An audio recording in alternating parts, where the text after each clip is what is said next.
మూకం కరోతి వాచాలం పంగుం లంఘయతే గిరిం యత్కృపాతమహం వందే పరమానంద సాగరం.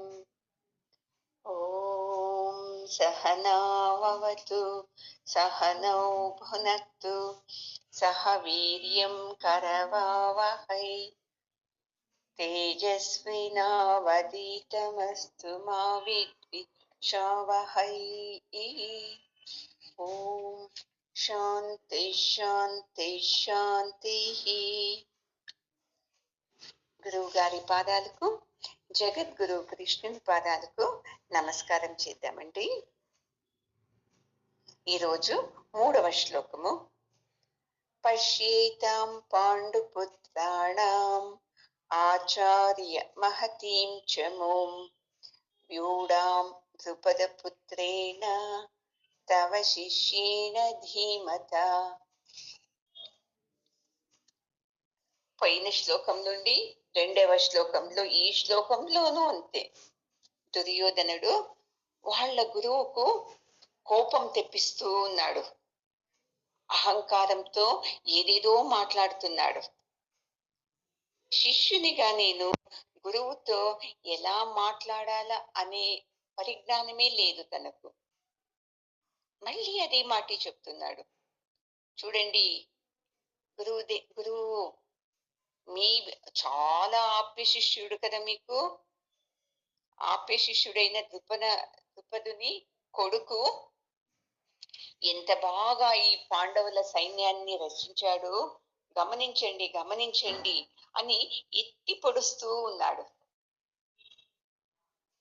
మనము అలాగే కదా, మన జీవితంలోనూ ఎవరితో ఎలా మాట్లాడాలో తెలీదు మనకు. ఊరికే కోపంతో అహంకారంతో అన్ని మీ నుండి అయింది, చెప్పిన మాట వినరు, నా మాట వింటే మీరు బాగుంటా ఉండిరి అంటామా లేదా ఇంట్లో మనము? ఇక పిల్లలకైతే ఇంకా బుద్ధి చెప్తాము. ఎప్పుడో ఒక తూరి తప్పు చేసింటే దాన్ని మరీ మరీ చెప్తూ ఉంటాము. ఆ రోజు ఇలా చేసావు, చూడు ఈ రోజు ఇలా అయింది, నా మాట వింటే అయ్యిందిదా అని పిల్లల్ని పెద్దల్ని అందరినీ తిట్టేస్తాము. ఎందుకు? అహంకారం మరియు కోపం. ఇవి అహంకారము కలిగింది అనుకోండి వికారంగా, కోపం కలిగింది అనుకోండి మనం ఏం మాట్లాడతామో మనకే తెలియదు. అలాగే దుర్యోధనుడు కూడా మాట్లాడుతున్నాడు. చూడండి గురుదేవా, పాండవుల సైన్యంలో సేనాధిపతి ఎవరు? దుష్టద్యుమ్నుడు. అతను ఎంత బాగా రచించాడు చూడండి సేనాన్ని. అతను ద్రౌపది అన్న దుష్టద్యుమ్న, మళ్ళీ ద్రుపదరాజుని కొడుకు. చూడండి, మీ శిష్యుడయ్యి మీ మీదే యుద్ధానికి వస్తున్నాడు అని కోపంతో చెప్తున్నాడు. ఎందుకు అలా చెప్తున్నాడంటే, గురువుకును కోపం వచ్చి ద్రోణాచార్యులకు వాళ్ళ మీద బాగా యుద్ధం చేయని, అప్పుడే వాళ్ళు ఓడిపోయేకి సాధ్యమవుతుంది అని. మనకు అలాగే కదండి, ద్వంద్వ బుద్ధి. సత్సంగం అంతా వింటాము, వినేటప్పుడు ఇలాంటి తప్పు నేను చేస్తున్నాను తెలిసిపోతుంది కదా మన తప్పులు. ఇలా చేయకూడదు, ఇలా చేయకూడదు, ఇలా మాట్లాడకూడదు అని అనుకుంటాము. అదే సత్సంగం అయిన తర్వాత ఒక 2-3 చేరి మాట్లాడతామనుకోండి, సత్సంగం అంతా వెళ్ళిపోయేస్తుంది. మళ్ళీ మనం యథాస్వభావం కిందికి వచ్చేసి మాట్లాడేస్తాము. ఎప్పుడు అంతే, సత్సంగం విన్నాక ఏ ఘటనలు జరిగినా సత్సంగం మాటలు మనకు జ్ఞాపకం వస్తూ ఉండాలి. చూడండి, జ్ఞాపకం రాలేదు అంటే ఎలా ఇక్కడ దుర్యోధనుడు ద్రోణులకు ఒక్కొక్కే మాట అని అని కోపం తెప్పిస్తున్నాడో, మనమును అలాగే ఇంట్లో వాళ్ళతో చాలా చెడ్డ బుద్ధితో మాట్లాడి మాట్లాడి వాళ్ళ కోపం కూడా బయటికి తెప్పిస్తాం. అది వినయంగా అడిగింది కదా, మనం ఎప్పుడు ఉంటే చూడండి, మనకు ఇంట్లో కానీ, బయట కానీ, ఇక్కడ రంగంలో కానీ వినయంతో ఉంటే ఫ్రెండ్స్ అయితారు మనకు. మనం వినయంతో లేక అహంకారంతో ఉంటే ఎవ్వరు మనతో మాట్లాడరు చూడండి.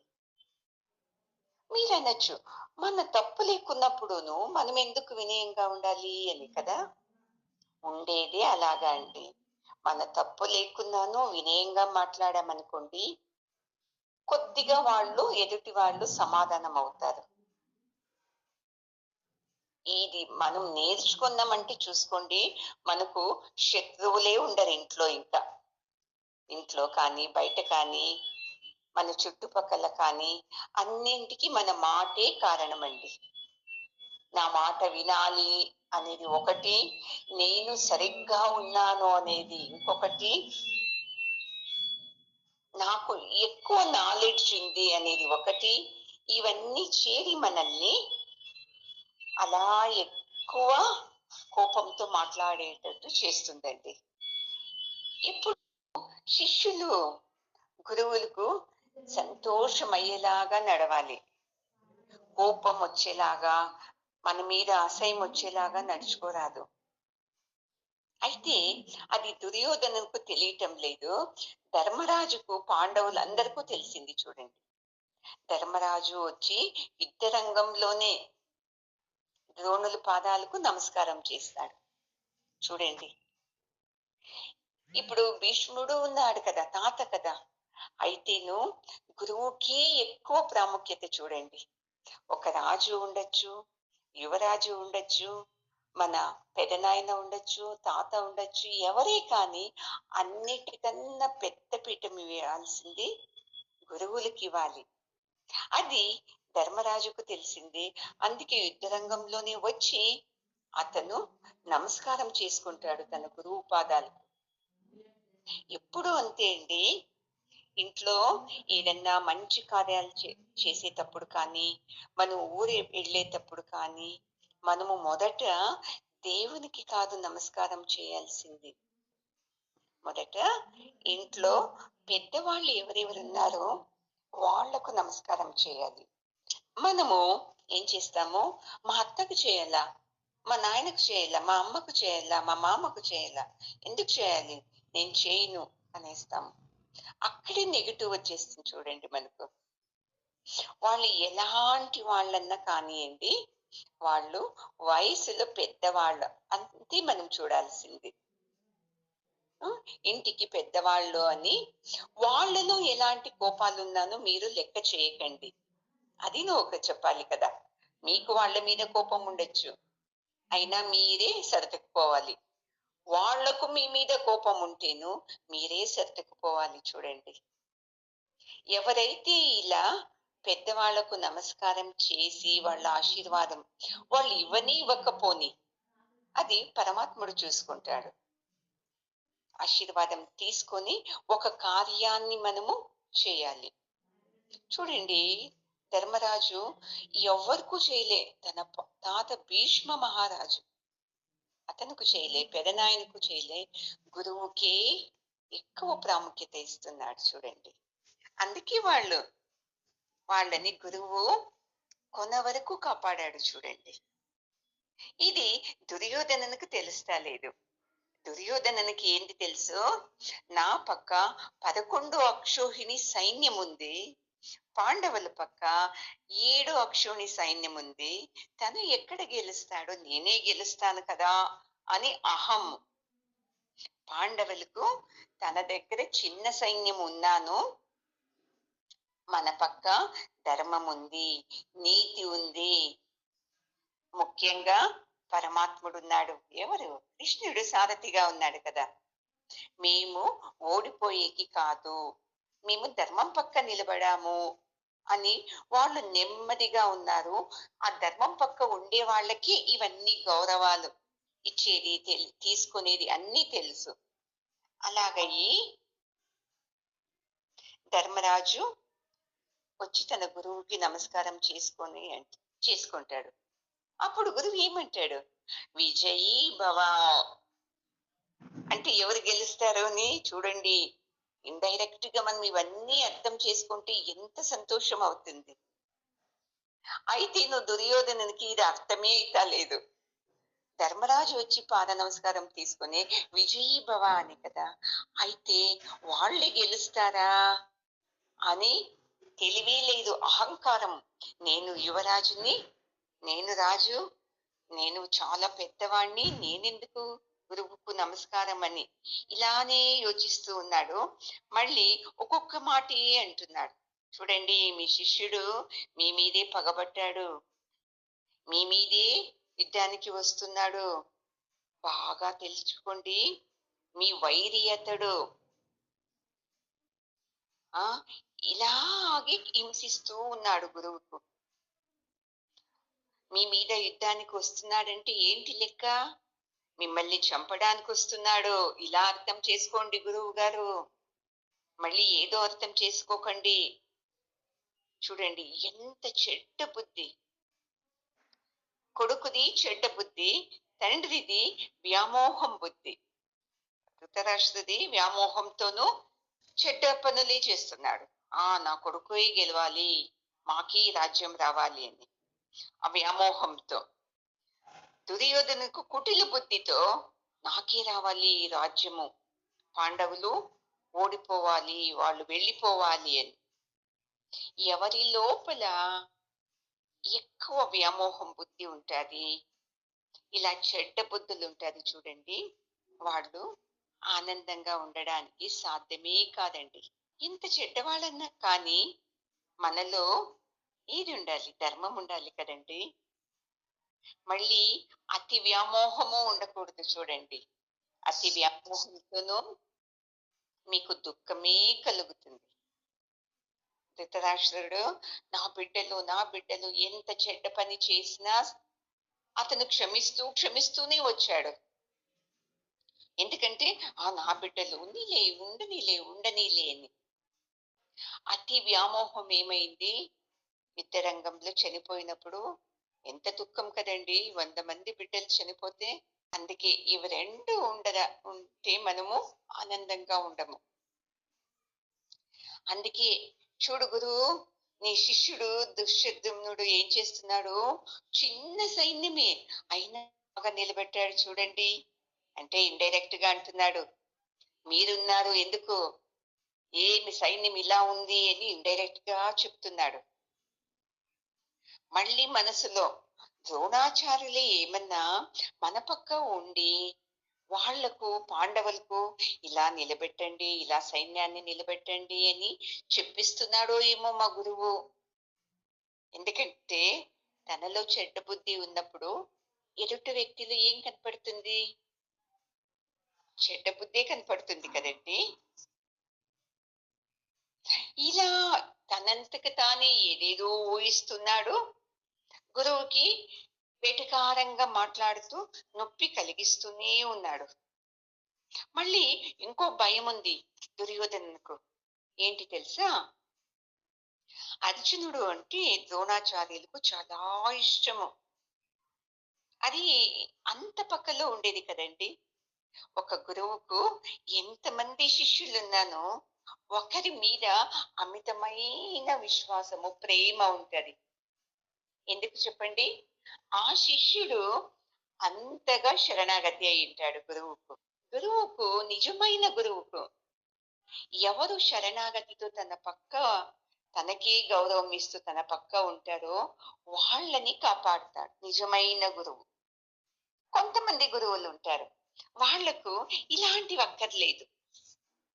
తనకిష్టమైన వాళ్ళు ఏం చేసినా వాళ్ళనే సమర్థిస్తూ ఉంటారు, వాళ్ళు గురువు అయ్యేకి సాధ్యం కాదు కదండి. నిజమైన గురువు ఎవరు శిష్యుడు తప్పు చేసినా అక్కడే ఖండిస్తాడు. ఆ శిష్యుడు ఏదేది మాట్లాడినా అది ఖండించి సత్యం చూపిస్తాడు. అది నిజమైన గురువు లక్షణం. సత్యం చూపించుకోకుండా ఆ చెడ్డగా మాట్లాడే శిష్యునికి సపోర్ట్ చేస్తున్నారు అంటే వాళ్ళు గురువే కాదండి. అందుకే ధర్మ లేదు కదా దుర్యోధను పక్కలో. ఎప్పుడైతే తన పక్క ధర్మం లేదో వాళ్ళు ఇలాగే యోచించేదండి. నిజం కదా. ధర్మం లేకున్నప్పుడు ఏమైతుంది? భయమవుతుంది. ఎందుకంటే నేను చెడ్డవాన్ని, నేను చెడ్డ పనులు చేస్తున్నాను, గురువుకి హింసిస్తున్నాను. ఇవంతా చెడ్డ ధర్మం పక్క కాదు కదా! ఇవన్నీ చేస్తున్నప్పుడు ఏమైతుంది మనసులో? భయమవుతుంది. ధర్మం మన పక్క ఉన్నప్పుడు, మనం న్యాయంగా ఉన్నప్పుడు కొద్దిగా దుఃఖించినాను ధైర్యం ఉంటుంది. నేను న్యాయంగా ఉన్నాను, ధర్మంగా ఉన్నాను. వాళ్ళే అలా మాట్లాడుతున్నారు. వాళ్ళు మాట్లాడినా పరమాత్ముడు చూస్తున్నాడు కదా!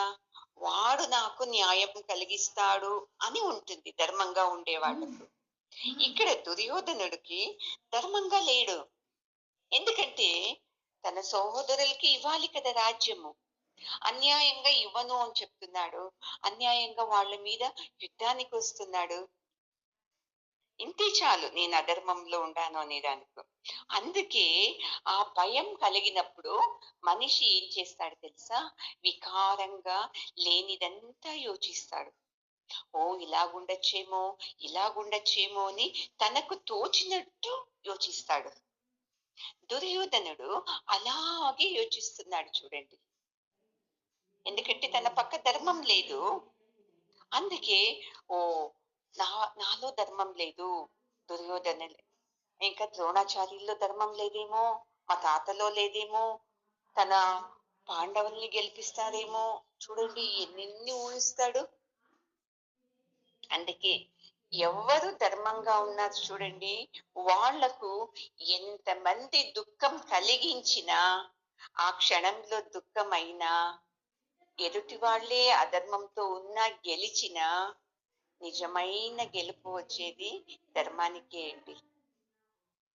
అయితే ధర్మము తక్షణం గెలవకుండా ఉండొచ్చు, కానీ నిదానంగా అయినా కానీ శాశ్వతమైన ఫలితాంశం వచ్చేది ధర్మానికే అండి.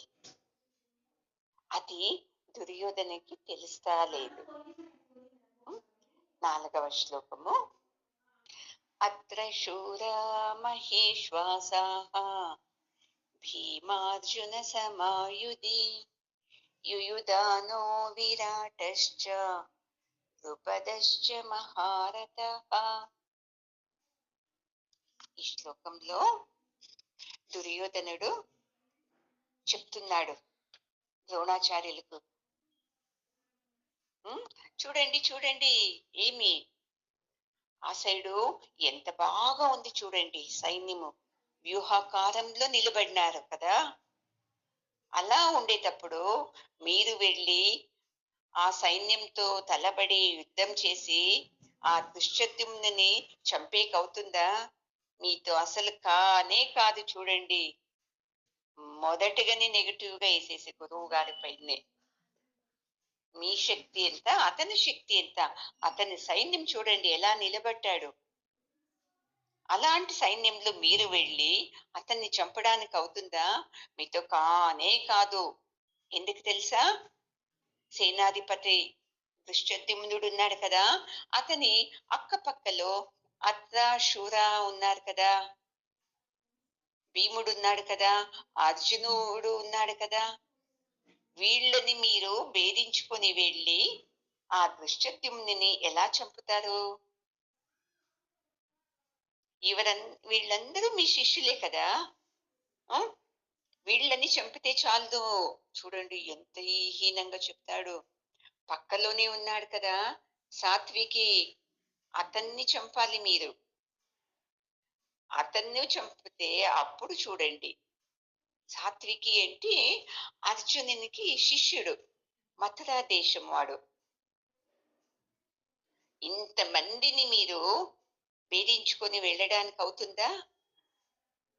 వాళ్ళందరూ చూడండి మీ మీద ద్వేషంతోనే మిమ్మల్ని చంపడానికి వచ్చారు అని అందరినీ మీదను కంప్లైంట్ చెప్తున్నాడు.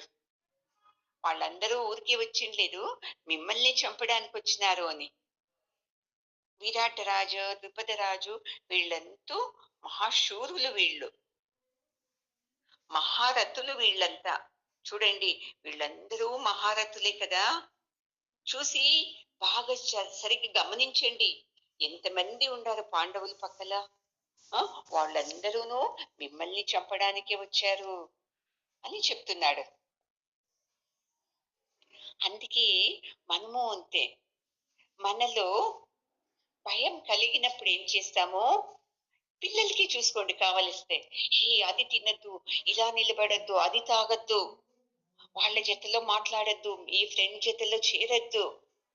ఎందుకంటే మీకే తెలుసు మీ బిడ్డది ఏమి ఇతను పనికిరాని వాడు అని చెప్పి మీరు ఇలా నెగటివే నింపుతూ ఉంటారు బిడ్డల లోపల. నిలబడు, పడితే పడతావు, ఇంకొద్దురి ప్రయత్నం చెయ్యని ఎప్పుడన్నా చెప్తారా పిల్లలకు? ఏ ఎక్కద్దు, చీరెక్కద్దు, దాన్నెక్కద్దు, బయటికి వెళ్ళొద్దు. బయటికి వెళ్తే వెహికల్స్ వస్తావి. నీకు తెలీదు రోడ్ క్రాస్ చేసేది. ఇయన్నీ చెప్తాం చూడండి. కొంతమంది భర్తలకు చెప్తారు.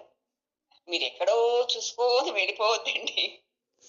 ఏదో జ్ఞాపకం చేసుకొని వెళ్ళొద్దండి. హుషారుగా వెళ్ళండి. అక్కపక్కల్లో వెహికల్స్ వస్తుంది. దాన్ని గమనించండి. మీకు తెలివే ఉండదు. హ్మ్. ఇంట్లో కూర్చొని కమాండ్ చేస్తా ఉంటారు. దుర్యోధనుల్లాగా. నేనొక్కడే బుద్ధివంతుడు. మీరెవరు సర్లేదు అనేలాగా మాట్లాడేస్తాము. ఇక్కడ భీముని పేరు ఎందుకు చెప్తున్నాడంటే చూడండి, భీముడు ఉన్నాడు అక్కడ అని. దుర్యోధనునికి భీముడు అంటే భయము. ఎందుకు తెలుసా? మనకన్నా బలశాలిల జతలో మనం యుద్ధం చేయాలి అంటే మనకు భయమే కదండి. ఇప్పుడు మనకన్నా ఎక్కువ మాట్లాడే వాళ్ళ జతలో మనం మాట్లాడి గెలిసేకవుతుందా? అప్పుడు భయపడతాం కదా! అమ్మో! వీళ్ళతో ఏం మాట్లాడితే ఏమవుతుందో ఏమో! ఒకదానికి ఒక అర్థం తీసుకుంటుంది కదా అని. అలాగే దుర్యోధనకు వీని జతలో నేను యుద్ధం చేయాలి కదా అని భయము. బలరాముడు ఎందుకు తెలుసా? తీర్థక్షేత్రానికి వెళ్ళినప్పుడు కృష్ణుడు కదా యాదవ కులానికి పెద్ద. అలా అప్పుడు కృష్ణుని దగ్గరకు అర్జున, దుర్యోధనుడు ఇద్దరు వెళ్తారు సహాయం అడగటానికి. కృష్ణుడు పడుకొని ఉంటాడు. దుర్యోధనుడు రాజు కదా! నేనెందుకు కృష్ణుని పాదాల దగ్గరికి వెళ్ళి నిలబడాలి అని వెళ్ళి తల దగ్గర నిలబడుకుంటాడు. అర్జునుడు భక్తుడు కదా!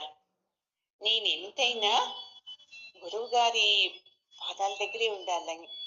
అర్జునుడు చాలా వినయవంతుడు, ధర్మంలో నడిచేవాడు. అందుకే వెళ్ళి పరమ కింద కూర్చుంటాడు, నిలబడతాడు పాదాల దగ్గర. అప్పుడు నిద్రలో నుండి పరమాత్ముడు లేస్తాడు. ఇప్పుడు మనము లేచిన వెంటనే తల తిప్పి వెనకలు చూస్తామా, ముందు చూస్తామా? లేచిన వెంటనే ముందునే కదా చూసేది. అది కూడా దుర్యోధనకు తెలీదు. నేను కాళ్ళ పక్కుంటేనే కనబడతాను మొదట అని. అయితే అహంకారంతో నేను రాజు కదా అని వెనకాల నిలబడ్డాడు.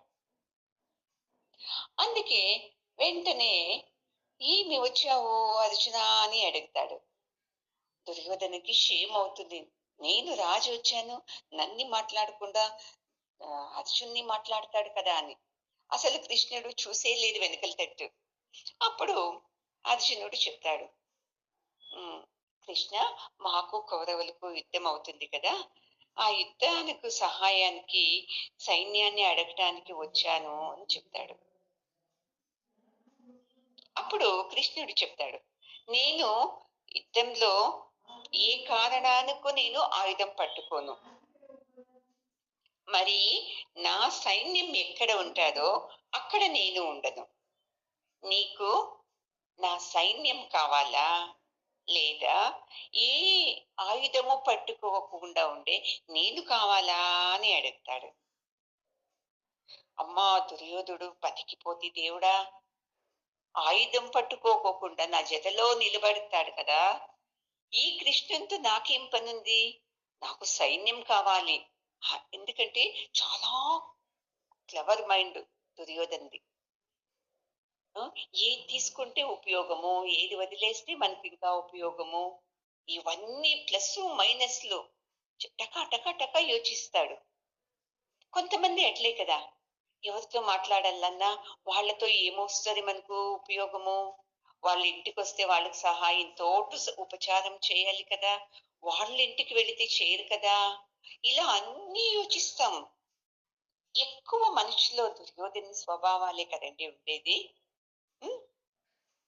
మీకుండొచ్చునేమో, మళ్ళీ మిమ్మల్ని నేను అనటం లేదు. సామాన్యంగా చెప్తూ ఉండేది. ఇలా ప్రాక్టికల్‌గా యోచన చేసి అనుకుంటాడు. ఈ కృష్ణుడిని నేను పిలుచుకొని పోతే ఊరికే ఇతనుకు భోజనం పెట్టాలి. అది దండగ ఎందుకు? నాకు కృష్ణుడే వద్దు. నాకు సైన్యమే కావాలి అని అడిగేస్తాడు. ఆ! సరే అని చెప్తాడు. అర్జునునికి అదేం లేదు. అతను బుద్ధివంతుడు కదా! పరమాత్ముడు నా జతలో ఉంటే చాలు అని. అతనికి దుర్యోధననుకు కృష్ణుడు మనిషిలాగా కనపడుతున్నాడు. పరమాత్ముడులాగా కనపడడం లేదు కదా! మళ్ళీ యూదానుడు మొదటి చెప్పింది. నేను అర్జునునితో విద్య నేర్చుకున్నాను. అలాగని నేను అర్జునుని పక్కనే వెళతాను యుద్ధానికి. నేను కౌరవుని పక్క వెళ్ళను అని మొదటే చెప్పింటాడు కృష్ణునికు. ఇంకా బలరాముడు లేదు. తీర్థక్షేత్రాలకు వెళ్ళాడు కదా! అయ్యో! బలరాముడు ఉండింటే నా పక్క వచ్చేస్తుండే కదా! భలే ఉంటా ఉన్నింది కదా అప్పుడు అని కోపం వచ్చేస్తుంది. ఇంకా తర్వాత విరాట రాజును అంతే. పాండవుల పక్కనే వచ్చేస్తాడు. ఎందుకంటే అభిమన్యువుకు తన కూతురు ఉత్తరేని ఇచ్చింటారు కదండీ! అది ధర్మం కదా! కూతురు పక్కనే వెళ్ళాలి అని. ఆ ధర్మంతో అతను వీళ్ళ పక్కనే వచ్చేస్తాడు. అది కూడా కోపం దుర్యోధననుకు. చూడు, లేకుంటే ఈ నాతోనే వచ్చేవాడు కదా విరాట రాజు. అతనిది కూడా సైన్యం ఉంది కదా! అది కూడా నాకే అవుతా ఉండే కదా! ఎన్ని యోచనలో చూడండి. ఇంకా ద్రౌపది తండ్రి మహారాజు. అర్జునునికి ద్రౌపదిని ఇచ్చాడు కదా! ఇంకా కూతురు పక్కనే రావాలి కదా! అయ్యయ్యో! ద్రౌపది నుండి వాళ్ళ నాయన గూడా అటుపక్కే వెళ్ళిపోయేసే కదా! ఆ సైన్యం గూడా అటుపక్కే వెళ్ళిపోయేసే కదా! అని ఇలా యోచిస్తున్నాడు. హ్మ్. ఇక ఒక తుది ద్రోణాచార్యులకు ద్రుపదుడిని పట్టుకొని రా అని చెప్తారు. ఆ ద్రుపదుడు వైరి.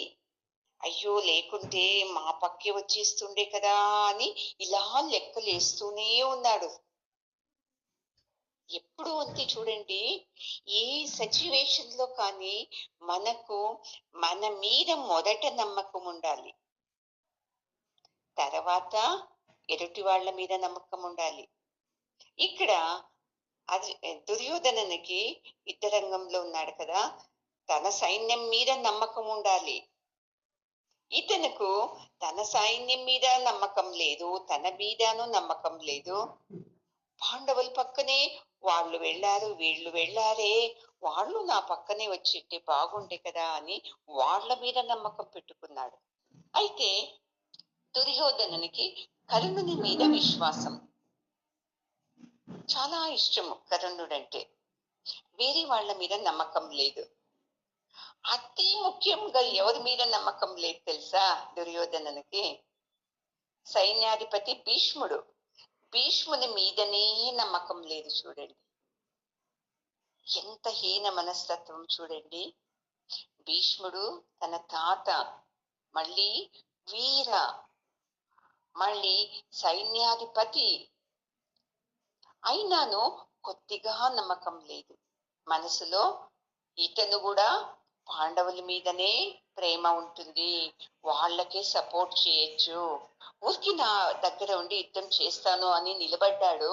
అయితే సరిగ్గా యుద్ధం చేయడేమో, వాళ్ళే గెలిచేలాగా చేస్తాడో ఏమో అని దుర్యోధనలో సంశయం అనే పెద్ద భూతము పెద్దగా అవుతా ఉంది చూడండి. అక్కడ దుర్యోధనునికి ఏం తక్కువ లేదు. వానకన్నా హీనమే మనము. రండి, ఒకరి మీద మనకు విశ్వాసం ఉంటే వాళ్ళు చేసే కార్యాలన్నీ మనకు బాగా కనపడుతుంది. ఒక్క తూరి ఏదో కొద్దిగా సంశయం వచ్చేసింది అనుకోండి, పాపం వాళ్ళు ఎన్ని మంచి కార్యాలు చేసినాను మనము సంశయంతోనే వాళ్ళని గమనిస్తాము. వాళ్ళు సర్లేదు సర్లేదు సర్లేదు అని చెప్తాం. ప్రతి ఒక్కరూ అండి బాగా గమనించండి. 10 పనులు చేస్తే 10 చెడ్డవే చేయరండి. చెడ్డ బుద్ధితో ఏదో ఒకటి చేసినాను, ఇంక 9 కార్యాలు మంచివే చేస్తారు. మళ్ళీ మనకి ఎవరి మీద విశ్వాసం ఉందో వాళ్ళు చేసేవన్నీను సరికాదు. దాంట్లోనూ తప్పులుంటది. ఇలా 2 పక్కల మనల్ని మనము చూసుకోవాలండి. అతి ముఖ్యంగా మనము ఎక్కడుంటామో, ఎవరి జతలో ఉంటాం చూడండి, వాళ్ళ మీద మాత్రము సంశయం ఉండనే రాదు చూడండి. సంశయము వచ్చింది అనుకోండి, ఇక దుఃఖమే దుఃఖము. దుర్యోధనునికి ఎలా తన గురువు మీద, తాత మీద సంశయం వచ్చింది చూడండి, దుఃఖమే కదా అతనుకు. అలాగే మనకు అంతే. గురువు మీద, మన ఇంట్లో వాళ్ళ మీద సంశయం వచ్చింది అనుకోండి, మనము సుఖంగా ఉండటానికి సాధ్యమే కాదండి. ఎప్పుడు ఈ ప్రపంచము, ఈ జగత్తు ఎలా తెలుసా, మన మనసు ఎలా ఉంటుందో ఆ మనస్సుకు తగినట్టే జగత్తు స్పందిస్తుందండి. అర్థమైంది కదా. మన మనసు సంతోషంగా ఉంటే అబ్బా అందరూ మంచివాళ్ళు అనిపిస్తుంది. మన మనసు దుఃఖంతో ఉండి ఏదో బాధతో ఉంది అంటే అందరూ సర్లేదు అని అనిపిస్తుంది. సంశయం పడిందా అంటే అందరిలోనూ మనకు చెడ్డదే కనపడుతుంది. అందుకే ఏంటి, మనము మన మనస్సు నుండి ఇంకొకరిని ప్రేమగాను చూడొచ్చు, ప్రేమగాను వాళ్ళ దగ్గర తీసుకోవచ్చు. ద్వేషంగాను చూడొచ్చు, ద్వేషంగాను వాళ్ళ నుండి దూరం కూడా కావచ్చు. ఇది తెలుసుకుందామంటే చూసుకోండి, మనము పాండవుల్లాగా వినయవంతులైపోతాం, విశ్వాసవంతుల్లాగా అయిపోతాం. అందుకే మనలోని దుర్యోధనని మనం ఏం చేయాలా, ఎప్పుడు రెడీగా ఉండల్లా. ఆ స్వభావం బయటికి వచ్చిన వెంటనే తంతూ ఉండాలి. ఎలా తన్నేది, ఈ జ్ఞానంతో తన్నాలి. సత్సంగం జ్ఞానం విన్నాం కదా. ఎవరు చాడీలు చెప్తుంటే టక్కని చెప్పేసేయాలి. ఆ వ్యక్తి గురించి నాకు తెలుసు, వాళ్ళ మీద నువ్వు చాడీలు చెప్తావా, అది తప్పు అని చెప్పాలి. మనం చెప్తామా అలా? అవునా, అలాగా, అయ్యో నాకు తెలీదే అని వాళ్లకు సపోర్ట్ చేస్తాము. అందుకే ఎవరికైతే సంశయం ఉంటుంది చూడండి, ఎవరికైతే అపనమ్మకం ఉంటుంది చూడండి, వాళ్ళు ఎప్పుడూ దుఃఖంగానే ఉంటారు. ఎవరికైతే నమ్మకం ఉంటుంది, ఎవరికైతే ప్రేమ ఉంటుంది చూడండి, వాళ్ళ గుణం ఎలాగన్నా వండుకొని నేను శుద్ధంగా ఉన్నాను అనుకునే వాళ్ళు ఎప్పుడూ ఆనందంగా ఉంటారు. వాళ్లకు ఆ ఎదుటి వ్యక్తి 1 తూరి 2 తూర్లు దెబ్బ కొట్టిన తర్వాత తనే సిగ్గుపడతాడు. మంచి వాళ్ళకి నేను పోయి ఇట్లా హింసిస్తున్నానా అని వచ్చి వస్తుంది చూడండి. ఒకవేళ రాలేదా వదిలేయండి, వాళ్ళ కర్మ వాళ్ళు ఏదన్నా చేసుకొని. నేను శుద్ధంగా ఉన్నానా లేదా అది నేర్చుకోవాలి మనం. ఎక్కడో యుద్ధం జరుగుతుంది, నేను వింటున్నాను కాదు, నీ మనసులో జరుగుతూ ఉంటుంది ఇలా ఎప్పుడూ యుద్ధము. ఆ యుద్ధంలో నీవు ధర్మరాజు కావాలి, అర్జునుడు కావాలి, కృష్ణుడు కావాలి. నీలో వచ్చే దుర్గుణాలన్నీ నీవు తప్పు తప్పు తప్పు అని దాన్ని తిట్టుతూ ఉండాలి. అందుకే మనము ఎలా ఉంటామో మనకు అలాగే కనపడుతుంది కదండి. ఈ కథ మీకు చెప్పాను, ఇంకోటి చెప్తాను. ఒక తూరి దుర్యోధనకు ధర్మరాజునకు వాళ్ళ గురువు గారు పిలిచి చెప్తారు. దుర్యోధనునికి చెప్తారు, దుర్యోధన, నీవు ఇప్పుడు ఊర్లోకి వెళ్ళి సాయంకాలం లోపల 5 మంది మంచి వాళ్ళని పిలుచుకొని రావాలి అని. అంతే కదా, వెళ్తాను అని వెళ్ళిపోతాడు దుర్యోధనుడు. ఆ ధర్మరాజునకు చెప్తారు, ధర్మరాజా నీవు అంతే, ఇప్పుడు వెళ్ళి సాయంకాలం సూర్యోదయం లోపల సూర్యాస్తయం లోపల 5 మంది చెడ్డవాళ్ళని పిలుచుకొని రావాలి అని. ఇద్దరూ వెళతారు. సాయంకాలం అవుతుంది. అప్పుడు ఇద్దరే వస్తారు ఉత్త చేతులతో. ఎందుకు దుర్యోధన మంచి వాళ్ళని పిలుచుకొని రాలేదు కదా 5 మంది అంటే, ఏంది గురువుగారు ఇలా చెప్తారు? నేను రాజ్యమంతా వెతికాను. ఒక్కడు నా కంటికి మంచివాడే కనపడలేదు. అందుకే నేను వచ్చేసాను అంటాడు. ధర్మరాజుని అడుగుతాడు గురువుగారు. ఏంది ధర్మరాజా నీవు కూడా మా చెడ్డవాళ్ళని పిలుచుకొని రాలేదు కదా అని. లేదు గురు, నాకు ఎవరూ చెడ్డవాళ్ళు కనపడలేదు అని చెప్తారు. ఎంతమందిని వెతికాను, ఎక్కడా కనపడలేదు. అందుకే నేను ఒట్టి చేతులతో వచ్చాను అని చెప్తారు. చూడండి, పెద్దవాళ్ళు ఊరికి అనలేదు. యద్భావం తద్భవతి అని. మన మనసు ఎలాగుంటుందో అలాగే కనపడుతుంది అంతాను. మన మనస్థితికి తగినట్టే ఎదుటి వ్యక్తులు మనకు కనబడతారు. అందుకే ఇక్కడ దుర్యోధనునికి పాండవుల్ని చూసినా భయమవుతా ఉంది. వాళ్ళ పక్క ధర్మం ఉంది, న్యాయం ఉంది, పరమాత్ముడు ఉన్నాడు. నా పక్క సైన్యం ఉంది, ధర్మం లేదు, పరమాత్ముడు లేదు. ఇది లేనే లేదు అతనికి. నా సైన్యం ఉంది, నేనున్నాను, ఈ అహంకారంతో ఉన్నాడు. అందుకే మన మనసులో ఉంది ఈ వికృతి సుకృతి, ఈ రాక్షసి దేవత వేరే ఎక్కడో లేదండి. మనము బయట చూస్తున్నాము రాక్షసుల్లో పాతాళంలో ఉన్నారు, దేవతలు స్వర్గంలో ఉన్నారు అని. కానే కాదండి, రాక్షసుడు దేవత ఇద్దరు నీ మనసులోనే ఎండి ఉండేది.